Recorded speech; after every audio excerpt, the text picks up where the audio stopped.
Hello everyone. Hello our dear viewers of AI Journey and speakers. This year the conference has an even bigger scale and a higher level of cool, lots of great speakers. My name is Otari, I represent Sber Cloud Company. I'm responsible for all the tools needed for ML developers. We create simple and convenient interfaces for our dear data scientists, so that the development process, the feature engineering, and other nice stages of our hard jobs become easier, more convenient, more profitable, and efficient. Today, I would like to tell you about SaaS solutions in ML development. I'd like to show you the difference between standard approaches to ML development and end-to-end ML platforms. How, why, and why it's cool and fun. Let's start. I'd like to first tell you about the market. SaaS has been used in ML development only a few years. By our estimates, some startups and companies have become noticeable as late as 2014, 2015. Back then, they truly were startups. They offered something that looked too optimistic. You know, like a person comes to you and tells you, "Do you want your food cooked? Just press that button, and in a second, you'll get it." So back then, in 2014, 2015, end-to-end platforms for ML development looked something like that. We'll do everything for you. Just press a few buttons. All you need is a data scientist and maybe some basic knowledge about what machine learning is. Everything will be great. The systems will do everything for you. AutoML and others. Since then, much has changed. Docker containers have become popular. Cloud infrastructure became much more popular too. And development in the cloud became popular too. And of course, the attitude towards such magic, SaaS and ML development, that has changed too. We see some significant growth in the market. The companies that were startups in 2014 with no revenue are now part of the Magic Quadrant of Gartners as leaders in ML platforms all over the world. Companies like H2O, Reddit Miner, Data Robot, Data EQ, and others. Let's go back a little though.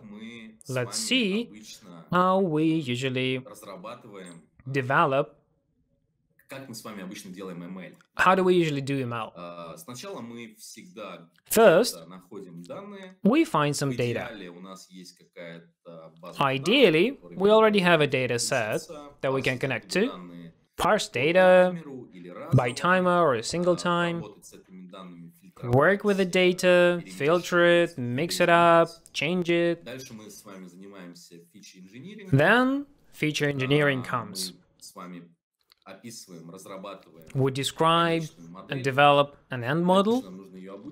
We need to train it then, which is a separate, huge block that needs good software for experiment management, like ML Flow and others. We also need to understand and observe how the model is being trained, how you load the sources, for instance, not to go over the top with cloud resources, not to make your company go bankrupt. After that, we want to get a report about the training, validate the model, and finally, when we get a good result that seems great for us, we need to put it into production. Find some infrastructure for it, build some queries for it, integrate it into a business model, and get business results. Currently, if we follow this classic path, we need to use lots of tools. I believe that even if we limit ourselves with 5 tools for each of these stages, each of them requires skills, knowledge how to work with them. That gives us 25 different tools to achieve just one cycle of development. What does that mean? It means that a specialist has to be able to work with 25 different tools, in addition to what they already do. Big companies, both abroad and overall, any company that does ML development a lot. So when we are talking about the classic path, the one you see on the screen right now, they usually give this work to several different specialists. First of all, is data scientists, of course. Also, it's all DevOps. It's also some additional developers. Those web developers who create the logics and everything. So we need at least 3 people for ML development in the classic path. Now, speaking of SaaS solutions, all these steps are usually shown in one window. So instead of 25 tools that require 3 people to be used to at least achieve the model development, instead of that, we only have 1 tool and 1 person who has to know machine learning and this tool. That's it. That reduces the time spent, the number of people used, and increase efficiency this way, of course. I'm no expert, but I'm pretty sure that we also reduce the costs a lot.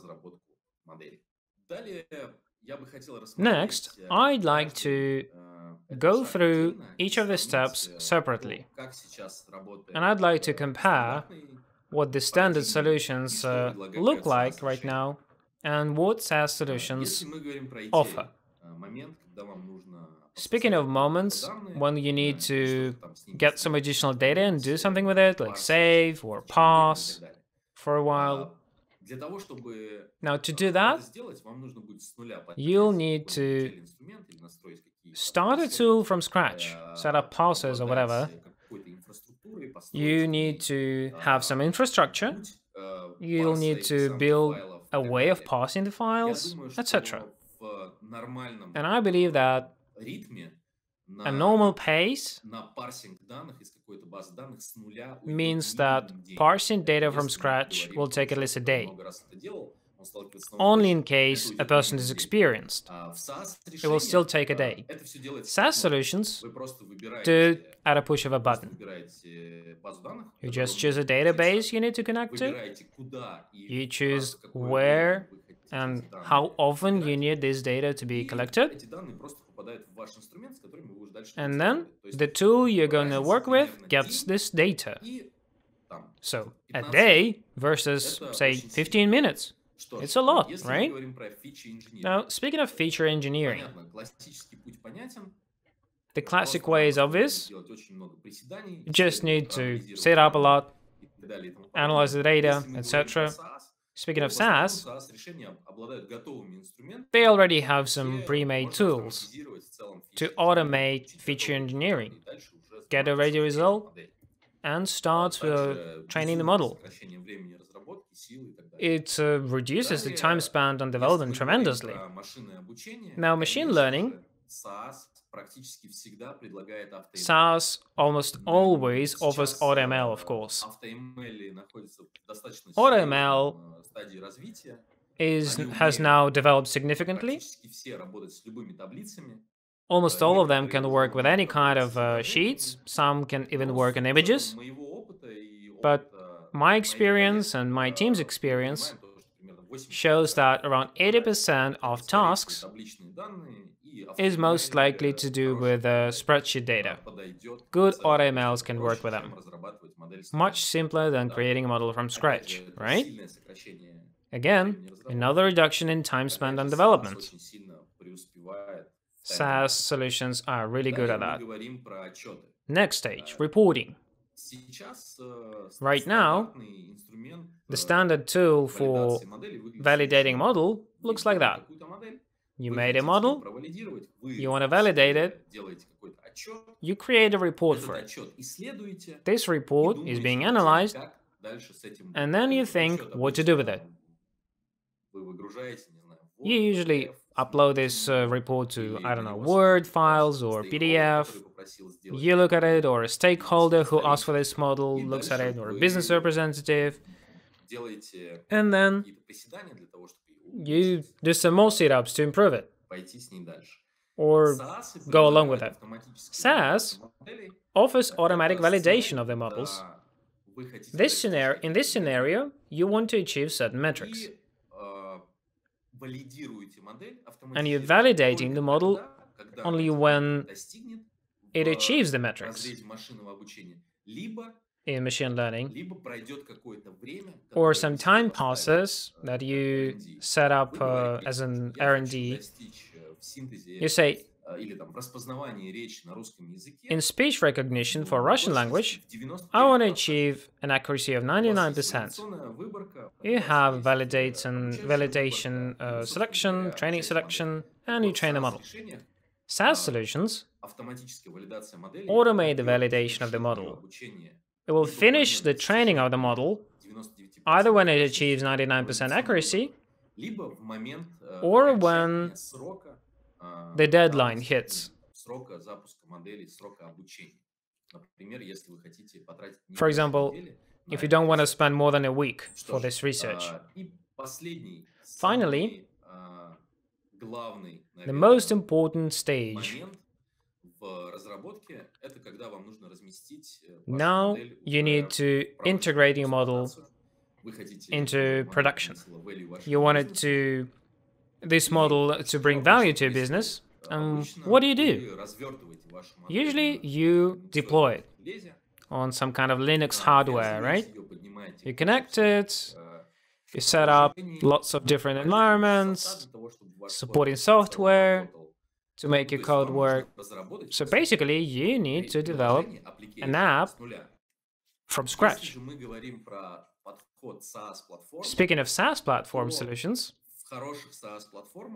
good ones created in a few clicks. Deploy models, I mean. You have the code of your model, you have everything it needs. It's all packed into a Docker container, deployed in cloud infrastructure in a few clicks, generates an API. In 3 clicks, you can give a web designer, a web developer who wants to integrate that into an end app, you can give them an API query.